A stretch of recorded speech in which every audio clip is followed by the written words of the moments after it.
Hi, I'm Jim. Welcome to the Unbound Performance Podcast, where we explore the world of sports and performance mindset training. And I'm Caroline. Each week we talk about the strategies, habits, and mental framework that help us to excel. Let's get into today's episode. So, I talked last night briefly, Triangle Volleyball Club, just introducing kind of what we do. And then this morning, Forgot that was last night. talked to Sir Pro Team Edwards, their staff there, about some of this. But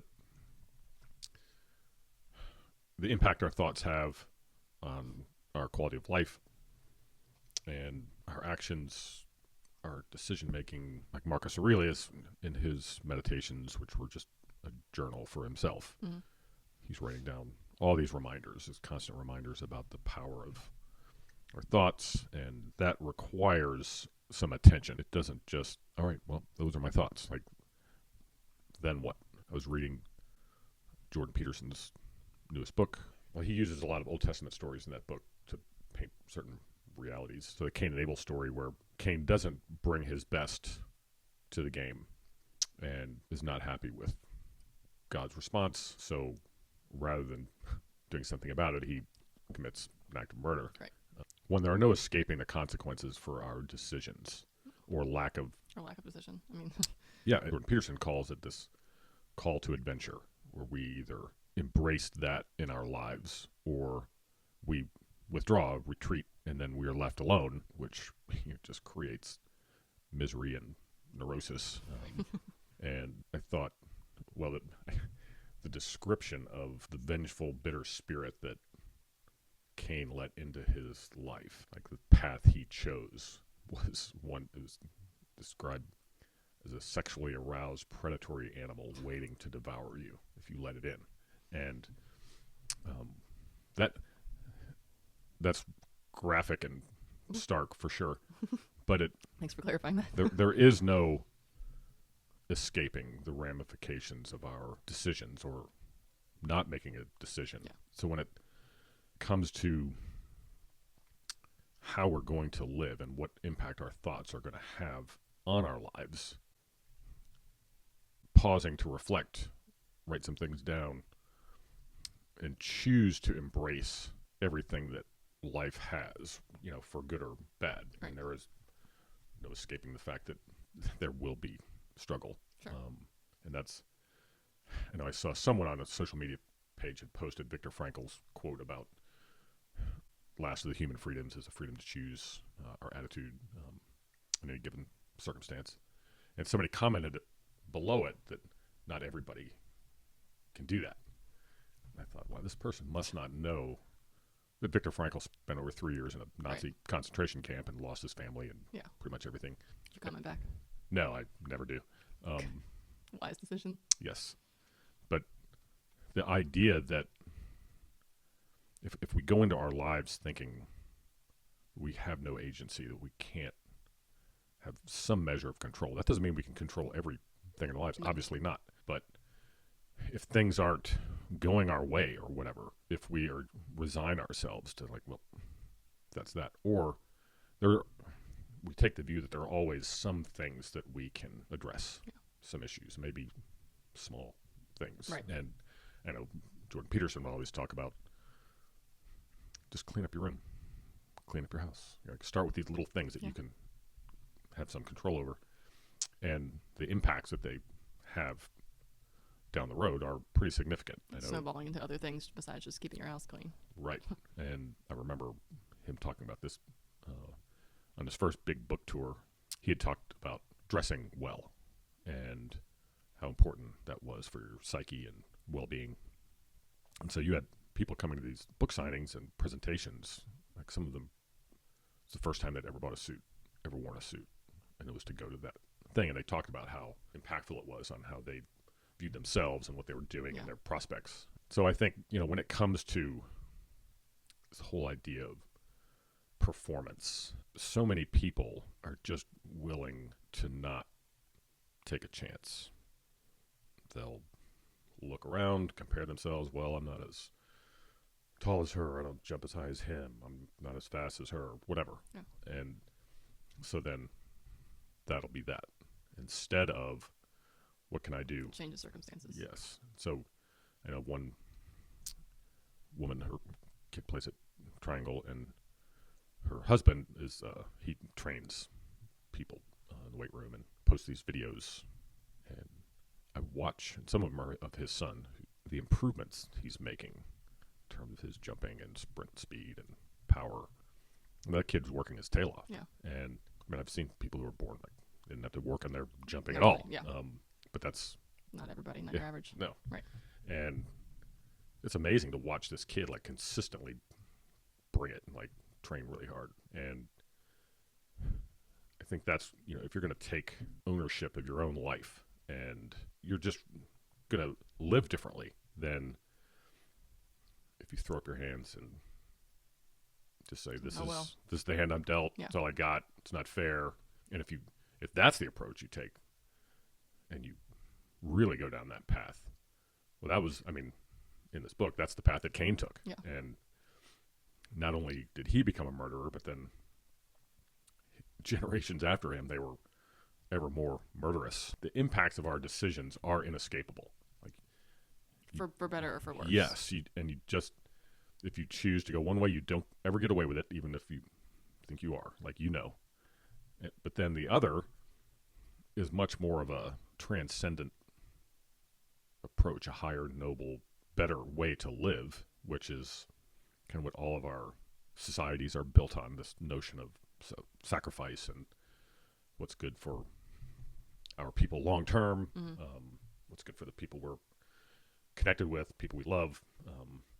And then in pursuing that, we also are serving ourselves. We come out better in the long run. There's just so much more to all of this performance stuff than elevating your free throw percentage. That just can't be the only reason Right. you wake up in the morning or whatever. Well, I think deciding too that if those types of things are important to you, because especially in competition, that you can't just act like statistics are not important at all. Just say forget it. But if those are important to you, then deciding that whatever your circumstances are, you're either going to grab them by the horns, for lack of a better phrase, or decide you're going to switch it differently and change the script.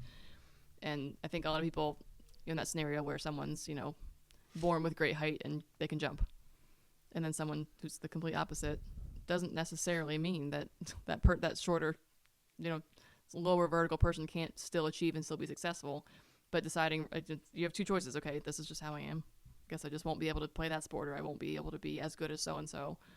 Or I'm going to train my ass off and try to still be competitive, or still just love the sport that I want to play and not worry about that I need to be meeting that level with that other person, but do the best I can given my circumstances. I think a lot of people will say like, oh, so-and-so is so lucky. They naturally have X, Y, and Z.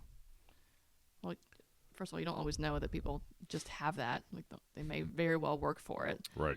I have a friend who has like a 6-month-old.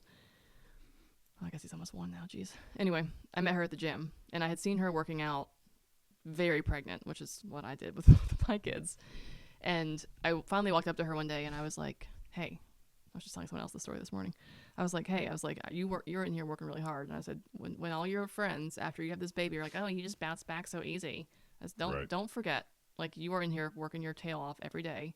That was something that really messed with my head. A lot of people would be like, "Oh, look at you with the bounce," and I was like, "Okay, listen, I was working out the day I gave birth for both of my kids, like partially because I just like it, but I also wanted to be able to not have to have that on the back end." So just thinking through those situations where you don't always know what someone's scenario is, you don't always know what effort they had to put in or not to get there.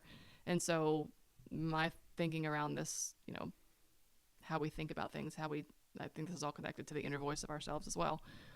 But you don't always know every detail of every circumstance to just decide like, oh, well, I guess that's that way and this is just this way for me. And so I'm just going to, oh, well. Yeah, I don't think you ever do. You can't change reality of what's, like you said, you can't change what's happening around you, but you sure as hell can change how you decide you want to respond and proceed with deciding, like seeing what's happening and saying, okay, how am I going to proceed with this that's either to my benefit or to the benefit of others, whichever direction you want to take it. You don't have to just sit back and be like, and to me, that's not a fulfilling life either, right? If you just every day are like, oh, well, today was today and tomorrow's tomorrow, and I guess the next day will be the next day. Like, that's a pretty freaking boring life. Well, and no one just stays there. No. Like, you're either becoming I looked at this quote. I want to make sure I had it right.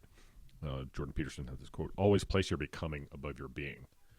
And you're either choosing to pursue this call to adventure, or you're not just going to keep sitting there in neutral. Yeah.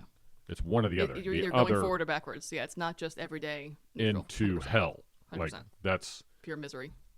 and suffering is going to come no matter what. You might as well let it have a point. Yeah. And Or enjoy the time up to the suffering beginning, and then once it's over, go back to enjoying again. Like, it doesn't have to just be waiting for the worst. right, like, you even if we're talking about like the suffering of training. I was talking to someone who does triathlons and all the things she does, mentally to be able to do that. And I think if you say you're going to go do a triathlon, guess what? There's pain and suffering. 100%. But choosing to do nothing over and over, or choosing a life of not going for it ever, there's pain and suffering there too. There's just it's not serving anything. Well, even outside of training or sports or anything physical, my daughter just said to me yesterday, she's like, "You always have to work. Why are you always working?" Now, like, I work pretty normal business hours, but like usually by 5 o'clock I'm done. It's not like I'm working until midnight every night, except for when I'm editing podcasts on the Monday night at 10 p.m. But to her, like, it's so boring. And yeah, sometimes it is boring. But what's the alternative for us to just not have any money and not get to have, like, and that's a different realm of what we're talking about with sports. But I'm trying to also teach her that there are going to be things that you do that you don't like or that you don't want to do. But everything has a purpose, whether it's to make money to bring home to be able to do these things, or it's teaching you a lesson to be able to be stronger and tougher the next time you face something else. But everything that we do has a purpose, and you can either decide that you're going to learn the lesson in that, or determine what that purpose was for you versus what it is for somebody else, or you can just slide right through and not pay attention and have a negative experience, or just dwell on, well, this sucks. Like, if every day I was just like, oh, work sucks, well, okay, but the flip side is we get to live the life that we live in, so that's the trade-off. Sometimes I wonder what people expect from life. And I mean, there's a reason they call it going to work. Going to play. Going to fun, yeah. Going to Fun City. But, and I think we are pretty lucky within our culture where we live. The realm of the rest of the world. And in all of human history, most people that have ever lived on this planet, it was just about, it wasn't about finding fulfillment. It was survival. Yeah, it was like, we got to figure out a way to have enough food to eat today so we don't all starve to death. And we're very fortunate that that's generally not how work is viewed. Although, I mean, there are plenty of jobs that are really hard and tough, and those are the reasons why they do them, so that they can have food on the table and a place to live for their family and things like that. There's just, I don't know, this whole idea of two paths and two ways you can choose to live is a reality that is inescapable. And there's always a fork in the road. You got to make a decision one way or the other. And shrinking from it because you lack belief or hope, confidence, courage, whatever. I think that's why it's important that our inputs are really good. The people that are around us are very impactful, so that we can kind of all go in this right path, even though there's still going to be potholes and rocks and whatever. But the suffering and the pain is not pointless. And I think that's another, like, when you have suffering with no point, that's real misery. That's the actual definition of the deep suffering. Good job. No, I was just going to say, I think when you're talking about the people that you surround yourself with and the inputs that you have, in order to have the ability to choose the positive fork on the, like, the positive fork, there's only one fork, whatever, the positive tine on the fork, to go the right direction requires you to have other mental strengths to continue to choose that positive thinking path, right? Like, it's not just, oh, well, okay, we have this life, we have choices to make, and we can decide to either enjoy it or be miserable in it. But it takes other practices to be able to have that mindset to say, okay, I am going to decide that I want to choose the positive direction, the growth direction, I'm just going to enjoy this life and take it for what it is. Some of those mindsets we've talked about or some of those habits, I guess, is better way to say it. We've talked about a bunch: journaling, meditation, self-talk, like those are all the inputs that we have to take charge of in order to be able to have the mindset to say, okay, you know, I'm either in suffering right now, but I know it will end, and I know it's got a purpose, and I'll find the positive after, and there will be more suffering. Or if you've had negative inputs and you haven't been practicing self-talk and you haven't been, you know, going through these exercises, then then when it gets really challenging and it seems easier to take the lamenting misery, you know, path, you've got the strength to be able to say, okay, I see this feels in the moment like it might be easier, but I recognize it in the long run. This path is the right one to take.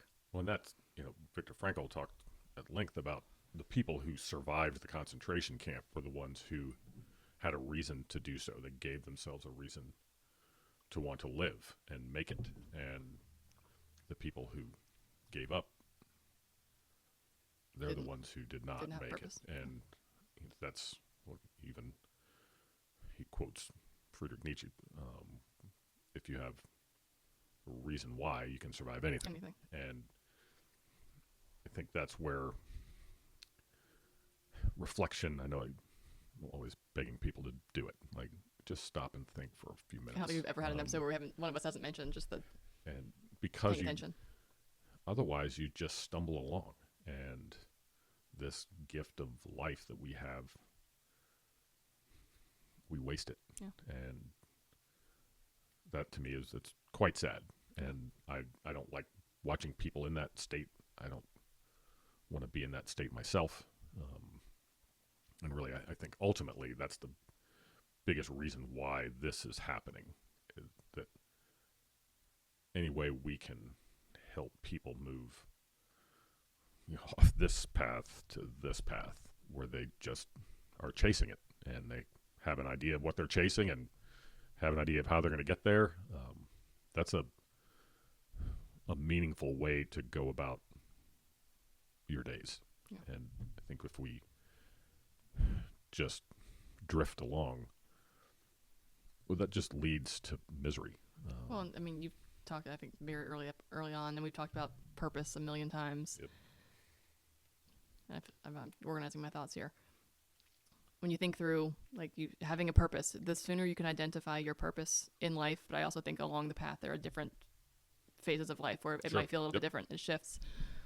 But if you can continue to have clarity on, okay, right now my purpose is to do. Why am I doing this? Why am I doing this? Then when it gets challenging, it's way easier to overcome than being stuck in, okay, well, 2 years ago my purpose was that, and this is not fitting this, and so what's the point? But I think that, like, daily consciousness and awareness of our purpose, how we're feeling in that, like where we're feeling like we can be impactful to ourselves, to others, to our family, to our bigger purpose, helps continue on, that when it gets challenging, you're choosing the right path on that fork. You hear about, moms having superhuman strength when their Sure. kids are under a car. Like, I've never seen it, but you hear about it. I believe that to be true. Like, Oh, yeah. Like, Yeah. you've got a purpose where that person, that child that you love more than anybody and anything in this entire world is suffering. You will do whatever it takes, and somehow that part of your brain that you don't access on a regular basis that triggers all the muscles to be like. To me, that is the ultimate, like, quick response in that situation. Where, so if we can learn, now again, we're not going to have superhuman strength and superhuman mindsets all the time. You're not going to always be in that, like, aggressive pressure situation where you can turn that on. But recognizing and understanding that that's possible, I think, helps you in those much smaller, there's the grander sense, that's the big one. But in those smaller situations where, okay, my child's under a car, but I've got this, tough project at work, or I've got this position on my team I'm trying to earn, it helps you tap into those deeper parts of your mind and your body that otherwise are inaccessible or more challenging to get, to access, to help you perform. I mean, I feel like every time we talk, I'm thinking, like, how it all ties together, and it does. It ties together because it's not just, okay, well, today I'm going to do this and tomorrow I'll try this, and no, you can't jump on every single habit all at once, but understanding how everything is connected, how it impacts. You don't start a journaling habit because you just want to journal. Like, there's a bigger, like, oh, I just like to write. Okay, well, that's not the purpose of journaling. It can be enjoyable, but there's a bigger sense and bigger purpose in the end to why that habit becomes productive in other areas besides, okay, I've gotten better at journaling. There's way more going on between the ears than writing in on a piece of paper. Point is that you are able to articulate your reason why whatever it is that Yep. you're doing. And it requires some work. And I think, when we talk about from a performance standpoint, what do you want out of this? Like, what are your goals? But knowing that some kind of outcome goal, the satisfaction derived from it isn't permanent. Yeah. I know kids who, my goal is to get a college scholarship. Okay, good. And then they get it. And then what? Then what? Yep. And I think those kind of goals are fine, obviously. But there has to be some overarching reason why you're doing all of this stuff. And this kind of grand meaning and purpose.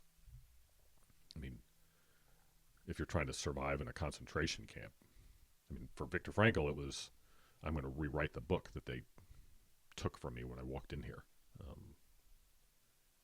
And that was, he had a message he wanted to deliver to the human race, and that was what kept him going. And he was going to cling to his dignity and purpose and worth every day, no matter how brutal it was.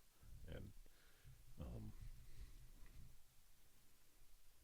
there's a reason that book keeps being referred to all the time when it comes to any kind of business or athletics, or people are constantly talking about it, because that notion of meaning makes it all worth doing in the first place. But it can't just be a self-serving meaning, and that's where this notion of transcendence and things about whatever your circumstances are that you can control versus can't control, and embracing the parts of it that you can control and using those to become better, stronger, tougher, not just for you, but so that you can serve others more effectively, more powerfully. I think the idea of grasping onto the things you can control in a situation where, and for me lately, it's just been, my days have been, if you've heard, but my days have just been so busy.